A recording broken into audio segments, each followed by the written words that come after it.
It was 4 a.m. when the house exploded. Stephen Kilgore and his wife Ann were injured in the blast, but Stephen's mother Sarah was gone. What makes this accident even more tragic is that the gas company had already been out twice within 12 hours of the explosion. Today, when a new gas main is installed, the pipe is usually made out of polyethylene. However, in the accident we'll be investigating in this program, the 4-inch main was almost 40 years old and made of cast iron. Although not particularly old for cast iron, over time there were problems.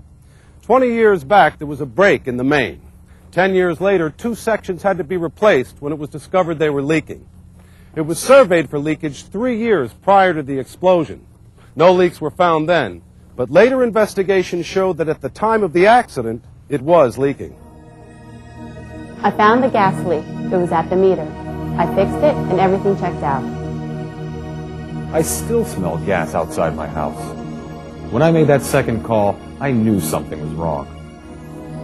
I did the bar test. There was a slight reading in one spot, but the house was safe. What you're about to see is a dramatization.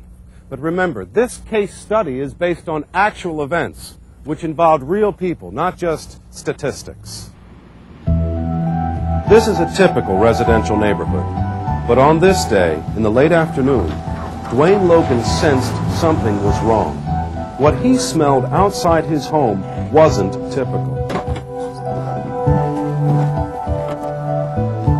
When I got out of the car, I smelled something funny. It smelled like gas. So I called the gas company. How long before you can get someone out here? I have 2 little kids. I rent this house. The kids were out food shopping with my wife, and I certainly didn't want them to come home if gas was leaking. The gas company said they'd have somebody out there within half an hour. Kathy had 6 years' experience as a service tech and arrived at the Logan residence within 20 minutes after Mr. Logan had alerted the gas company about a problem. It was late fall, and most of the leak calls were related to heating problems. When I arrived, I didn't smell any gas outside, and when I went to Mr. Logan's house, I didn't smell any gas there either. I checked around the house, and there were no indications of a leak. No, I don't notice anything in here. Well, what do we do next? Well, I think we're going to go outside and check the meter. I went outside to check the meter. Still nothing. We're supposed to check to see if the problem could be from an adjoining property. So I started with the meter next door.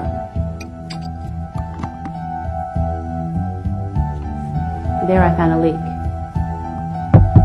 I knocked on the door to see if anybody was home, and an elderly lady answered the door. And I told her that Mr. Logan had smelled gas around his house, and I asked her if she noticed any smell. No, well, I haven't smelled any gas, but of course I don't smell things as well as I used to. But there haven't been any problems. The heater's working fine, and so's the stove. Oh, well, the leak's outside at your meter. Do you have to shut off the gas? Not right away. After I fix the problem, though, we do have to turn the gas off for a few minutes just to make sure everything's okay. How long will it take? Half hour, probably. I'll work fast. I tightened the union, then soaked it, and did some other testing. I did a shut-in test on the customer's house line. There wasn't any movement on the dial. I did bar testing around the gas line. Nothing showed up. No indications of any leaks. I didn't smell any gas outside, and everything checked out. When I left, I told Mrs. Kilgore and Mr. Logan not to worry. This type of problem comes up all the time with gas meters, and it was fixed. Kathy believed she'd done everything right and felt her testing proved it. Here's a schematic of the 2 houses. The gas main runs parallel to the street, next to the sidewalk, and the service lines run directly back to the gas meters. Kathy did 3 CGI tests on both sides of the meter and another about 10 feet down the driveway.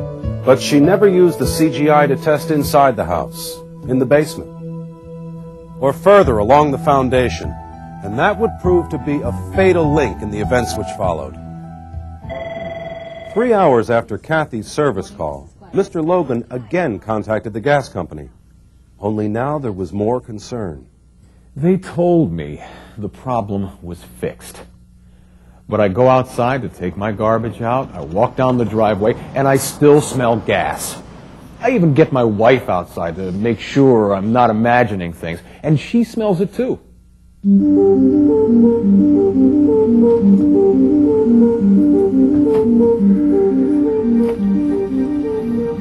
I can only remember one other time when I got called out on a job that was supposed to be fixed. Everybody in our department is real careful and thorough about leaks. I went outside with Mr. Logan, and we smelled gas, but just for a moment. So I tried to calm him down and tell him everything was okay, there was no serious problem. But he was still pretty upset, and he was over my shoulder the whole time. First, I checked out everything Kathy had done. I asked the neighbor, Mrs. Kilgore, if she smelled anything. No, she keeps telling me. She wasn't having any problem. So my gut feeling's telling me that it's a small leak coming from the main, and it's just drifting back this way, and that's what they're smelling.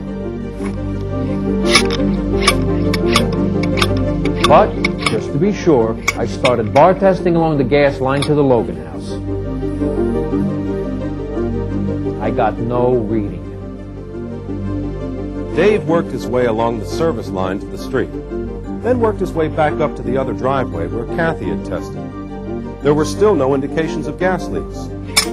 So based on his experience and intuition that the leak was from the main, he tested along the sidewalk.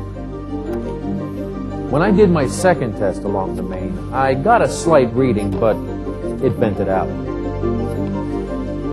Dave then went across the street to do a final test, which again showed a 0 reading. I know there's a leak, but it's small. It's not going to cause them any problems. And I tell everyone that's what they're smelling. Don't worry. Tomorrow, a crew from the company will be out to fix everything once and for all. All righty? Okay, thanks. Good night. It'll be okay. Dave had a lot of experience, but his instincts here were wrong. Dead wrong. Dave was right in his belief that gas was leaking from the main. However, his testing didn't go far enough. While Dave was getting 0 readings in the area where the gas was being smelled, when he got an indication of a leak at this point, a critical mistake was made. Dave tested across the street, and his 0 reading here convinced him there was no immediate hazard. Now, when accidents occur, there seems to be a pattern of mistakes, all of which contribute in small ways. The one fatal mistake which both service people made was not taking into account a basic property of leaking gas. The gas had migrated. Dave had stopped testing at this point. The source of the leak was here, and the gas was working its way along the water line to the Kilgore house. If either service tech had only tested further along the foundation, they would have discovered the accumulation of gas at dangerous levels. But it went undetected until...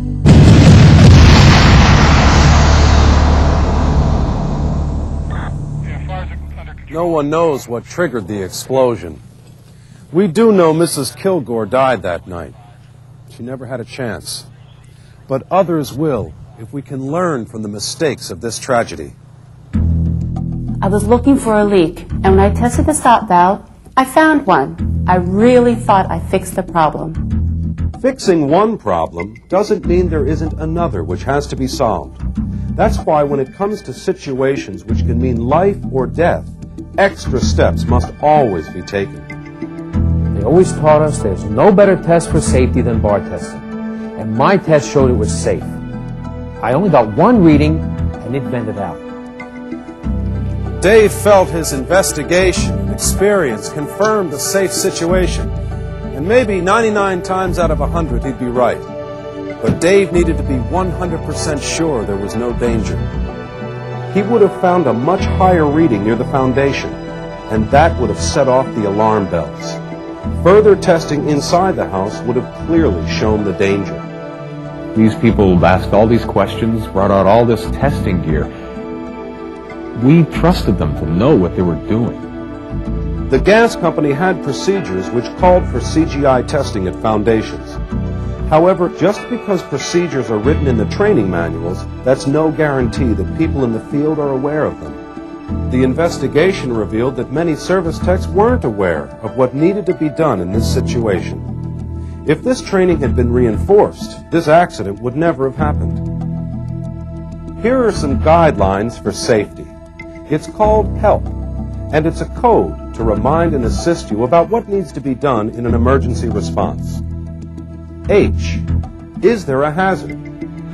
E, what is the extent of the hazard? L, what actions must you consider first to protect life? P, what are the property considerations? P is also a reminder of priorities.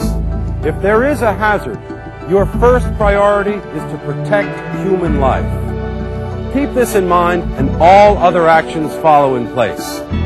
You need to use all your senses when there's a danger, especially common sense when checking out gas leaks. Be alert, be prepared, and be safe.